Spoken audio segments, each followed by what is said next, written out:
memulihkan hak-hak terdakwa. Saya sedang duduk. Bahwa di dalam rumah ada uang hampir 1 triliun. Persoalannya kan ada korupsi karena keserakahan. Sampai hampir 1 triliun, mau untuk apa itu? Nah nanti ini harus pembuktian terbalik. Uang 1 triliun itu dari mana saja?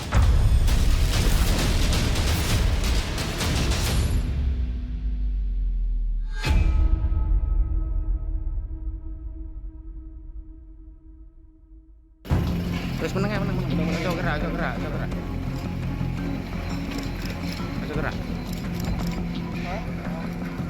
Ada Pak. Airi.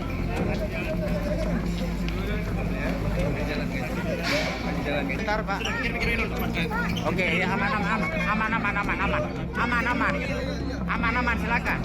Sepandai-pandainya tupai melompat, akhirnya jatuh juga.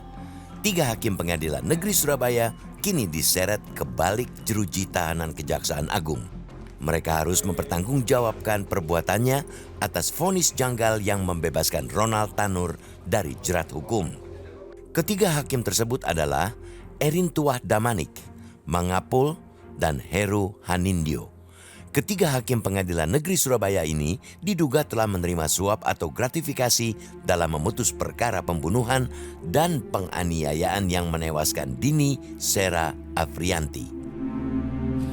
Dari hasil penggeledahan di rumah 3 hakim tersebut, ditemukan uang miliaran dalam bentuk rupiah dan mata uang asing. Penyidik juga menemukan barang bukti uang dan catatan transaksi saat menggeledah kediaman Lisa Rahmat di kawasan Rungkut, Surabaya. Lisa Rahmat tak lain adalah pengacara Ronald Tanur. Terkait kasus ini, bersama dengan 3 hakim PN Surabaya, Lisa Rahmat juga langsung ditetapkan sebagai tersangka. Diduga Lisa berperan sebagai pemberi suap. Jaksa penyidik pada jam itu menetapkan 3 orang hakim atas nama ED, AH dan M, dan 1 orang pengacara atas nama LR sebagai tersangka karena telah ditemukan bukti yang cukup adanya tindak pidana korupsi, yaitu suap dan atau gratifikasi. Persidangan kasus Ronald Tanur memang sudah menyedot perhatian publik. Fakta-fakta dan alat bukti yang dihadirkan oleh jaksa penuntut umum dianggap angin lalu oleh majelis hakim. Tuntutan hukuman pidana penjara 12 tahun yang disampaikan JPU dimentahkan semuanya oleh hakim dengan alasan tidak ada kecukupan bukti. Hingga akhirnya majelis hakim yang diketuai oleh Erin Tuah Damanik menjatuhkan vonis bebas. Membebaskan terdakwa oleh karena itu dari seluruh dakwaan penuntut umum di atas. Memerintahkan terdakwa dibebaskan dari tahanan segera setelah putusan ini diucapkan, memulihkan hak-hak terdakwa dalam kemampuan, kedudukan dan harkat serta martabatnya. Baik, ya, dengan demikian pemeriksaan perkara yang akan selesai sedang duduk. Menanggapi vonis bebas saat itu, Ronald Tanur menyambutnya dengan tangisan. 24 Juli 2024, Ronald melenggang dari jerat tuntutan pembunuhan dan penganiayaan. Ini kan seneng dah, gimana Mas mau karaoke lagi? Yang penting Tuhan yang buktikan yang benar. Kan sudah ditahan berapa lama? Sudah ditahan begitu lama. Ada mungkin upaya hukum melakukan gugatan. Kenapa? Semua saya serahkan pada kuasa hukum aja. Diserahkan kuasa hukum. Terima kasih teman-teman. Tim kuasa hukumnya saat itu juga memberi tanggapan di atas angin. Katanya, vonis hakim sudah tepat karena tidak ada saksi yang menguatkan dakwaan. Memang faktanya dari awal kejadian ini tidak ada satupun orang yang tahu, yang melihat peristiwa. Kalau itu ada kejadian pembunuhan atau penganiayaan, itu tidak ada yang tahu. Namun ternyata semuanya drama belaka. Faktanya terungkap belakangan, di balik vonis janggal ketiga hakim ada uang yang berbicara. 3 hakim yang menyidangkan perkara Ronald Tanur dibom uang suap melalui pengacara Lisa Rahmat.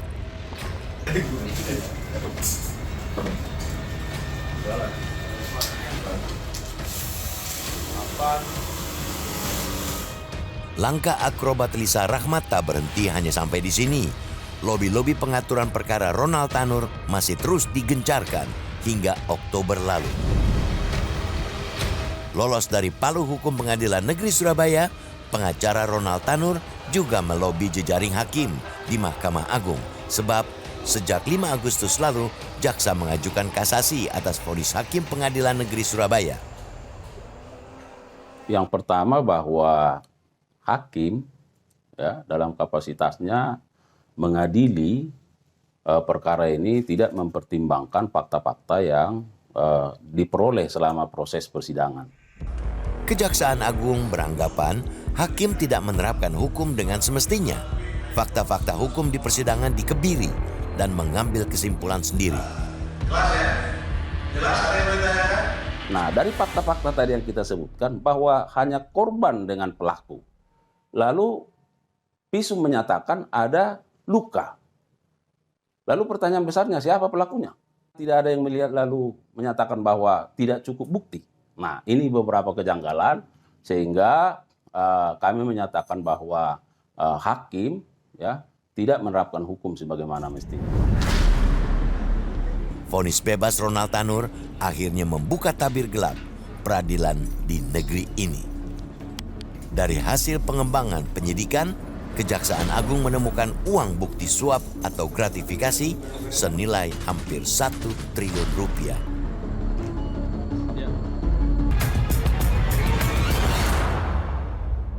Dan yang lain, tadi kan lemari itu belum kita sisir dokumennya, kita belum sisir itu dalam rangka segala macam. Sungguh di luar nalar. Inilah sederet barang bukti yang ditemukan penyidik Kejaksaan Agung di kediaman Zarof Rikar di kawasan Senayan, Jakarta Pusat. Penyidik menemukan uang cash senilai 920 miliar rupiah saat penggeledahan Jumat 25 Oktober pekan lalu. Zarof Rikar adalah pensiunan Mahkamah Agung dengan jabatan terakhir sebagai Kepala Badan Litbang, Pendidikan dan Pelatihan Hukum Peradilan Umum.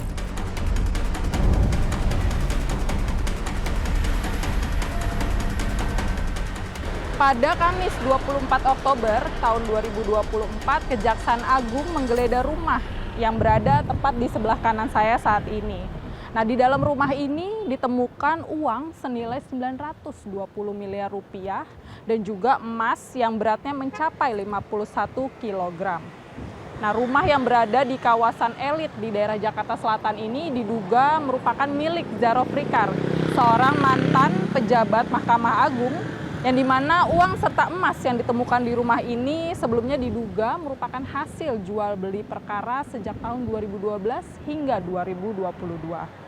Nah, Zarof Rikar juga diminta oleh Lisa Rahmawati untuk menjadi pihak penghubung dan diberikan uang senilai 5 miliar rupiah untuk menyuap ketiga hakim dalam kasasi perkara Ronald Tanur.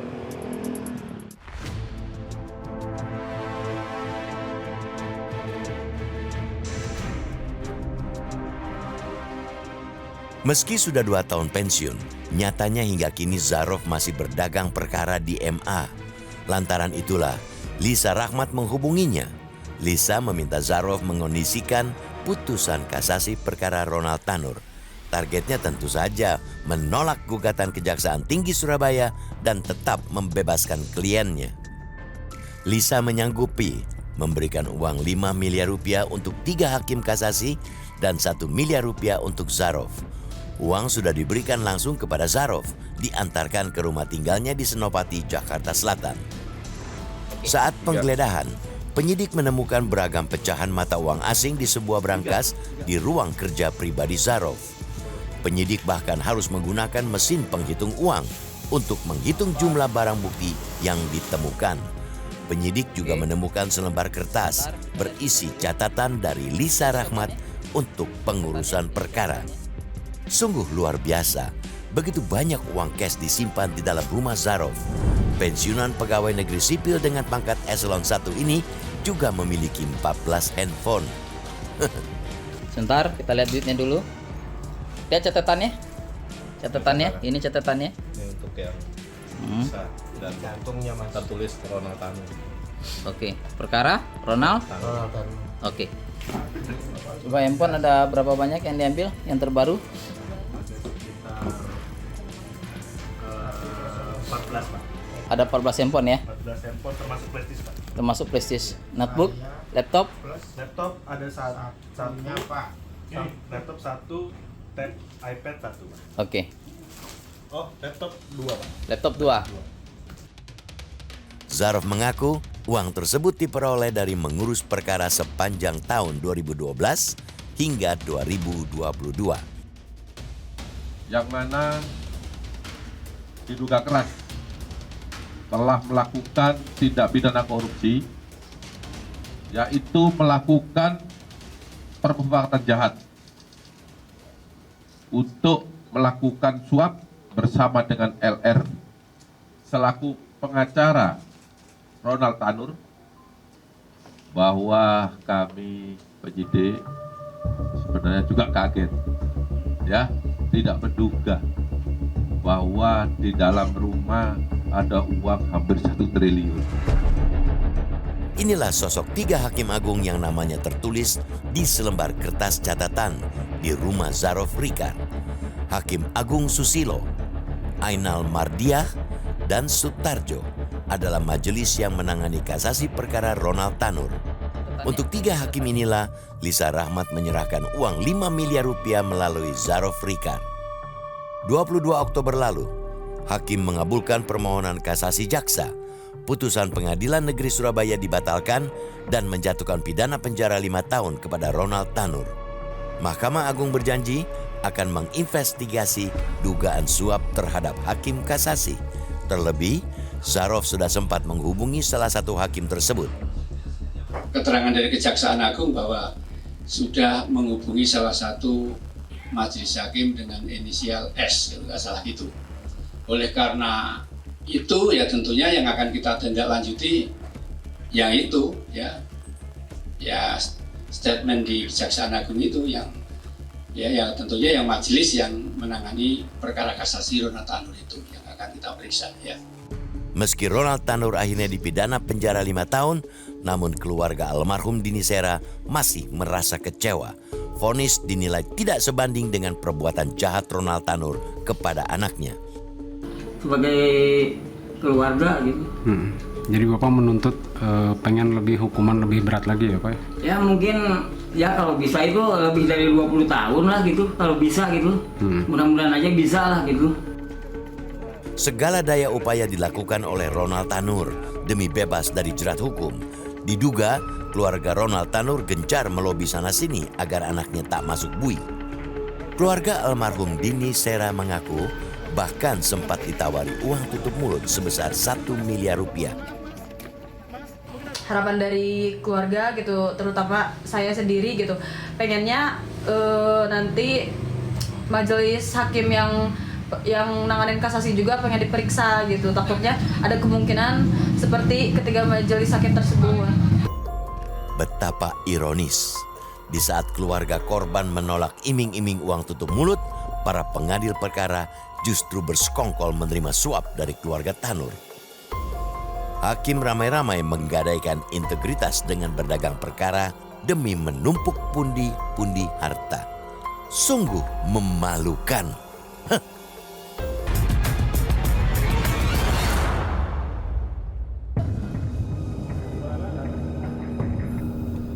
Sosok Ronald Tanur memang cukup kontroversial. Tindak tanduk pria berusia 32 tahun ini banyak mendapat sorotan publik. Sebab di video yang sempat viral beberapa waktu lalu, Ronald bahkan berlagak tidak mengenal korban yang terkapar di parkiran Landmark Mall. Begitupun saat Dini Sera dibawa ke rumah sakit. Ronald sempat menolak untuk ikut masuk, bahkan sempat berusaha kabur. Padahal di rekaman CCTV jelas-jelas terlihat Ronald sempat melindas korban dengan mobilnya. Bahwa benar di situ memang dari tubuh korban sendiri itu ada lindasan dari ban mobil itu, Mas. Jadi di otopsi dari tubuh korban sendiri juga ada bekas motif ban yang menempel di lengan korban sendiri. Nah, di situ juga bukti dari CCTV juga sudah kami hadirkan. Semua bukti-bukti sudah diungkap jaksa penuntut di persidangan Ronald Tanur. Namun apa daya, ternyata duit berbicara. Di balik vonis mandul 3 hakim Pengadilan Negeri Surabaya kini terbukti mengalir fulus. Terungkapnya kasus suap perkara Ronald Tanur menambah panjang daftar hakim bermain perkara. Suap dan gratifikasi di lingkungan Mahkamah Agung tak ada habisnya. Meski menyandang gelar yang mulia, namun ternyata ada banyak hakim yang tidak mulia sama sekali. Komisi Yudisial menilai marwah Mahkamah Agung sudah lama runtuh. Jejaring mafia perkara sudah mengakar kuat di MA. Hakim Agung dan pegawai MA bolak-balik terjerat suap, namun tak kunjung ada perbaikan sistem dan pengawasan. Dan ini saya pikir jelas satu bukti nyata adanya mafia peradilan. Itu memang ada, memang nyata. Dan saya pikir Mahkamah Agung juga nggak perlu lagi ya, istilahnya apa namanya, menutupi atau menganggap itu tidak ada. Faktanya memang ada. Persoalannya kan ada korupsi karena keserakahan sampai hampir 1 triliun, mau untuk apa itu? Komisi Yudisial menilai perlu perombakan besar-besaran di tubuh MA. Bahkan bila perlu harus potong generasi untuk memberangus rantai jejaring mafia perkara. Jaringannya dari sopir, staf, panitera dan sebagainya sampai ke hakimnya itu ada jaringan. Nah, ini yang kayaknya bagaimana kita memutus jaringan tadi. Itu yang menjadi langkah ya. Memutus itu kan sebenarnya sesuatu yang pindahkan cepat ya. Pindahkan cepat. Jadi kalau ada mata rantai jaringan itu kan diputus tengah. Waktu dulu penangkapan OTT Hakim Agung yang pertama dulu GS dulu kita merekomendasikan dan diapresiasi juga oleh Mahkamah Agung dengan memindahkan beberapa panitera, ini dipotong tengah. Nah, tapi kan ini juga kurang efektif, ternyata masih juga berjalan di pengadilan-pengadilan di tingkat bawah.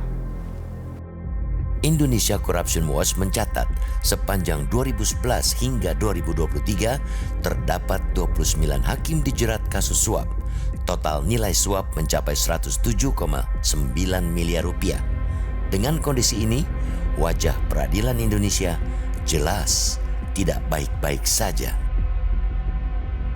Pakar tindak pidana pencucian uang Yenti Garnasi menilai barang bukti suap hingga 1 triliun rupiah adalah bukti bobroknya dunia kehakiman. Untuk memberikan efek jera, hakim-hakim pemain perkara sudah sepatutnya dijatuhi hukuman mati. Ini ada yang janggal ya. Yang janggal itu sampai sekarang itu kan bahwa yang disorot itu adalah pengacara, hakim 3 hakim dan juga oknum ini ya. Yang kemudian kita harus kembangkan, ini bongkar semua. Tapi ada satu hal yang menurut saya itu pelaku utamanya untuk kasus Ronald Tanur. Yang untuk menyuap itu uangnya siapa? Belakangan banyak sekali putusannya tiba-tiba banyak yang aneh. Penyitaan, putusan perampasannya jadi aneh, negara jadi malah bayar. Dan hakim-hakim tidak mau menerapkan pembuktian terbalik untuk TPPU. Nah nanti ini harus pembuktian terbalik. Uang 1 triliun itu dari mana saja? Kita berharap juga kalau di dalam penyidikan ini tidak terungkap, kita ingin nanti dalam pengadilannya ini, oknum tersangka yang sudah ditahan ini, semoga dengan menerapkan pembuktian terbalik, akan kita lihat uang 1 triliun dan 51 kg emasnya berkaitan dengan siapa. Hakim adalah simbol keadilan, itu sebabnya dijuluki sebagai wakil Tuhan. Dengan kewenangan besar yang dimiliki, hakim menjadi penegak kebenaran dan keadilan.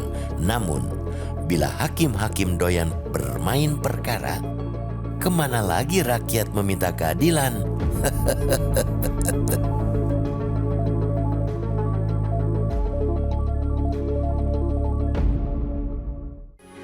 Metro TV Jelajahi cara baru mendapatkan informasi. Download Metro TV Extend sekarang.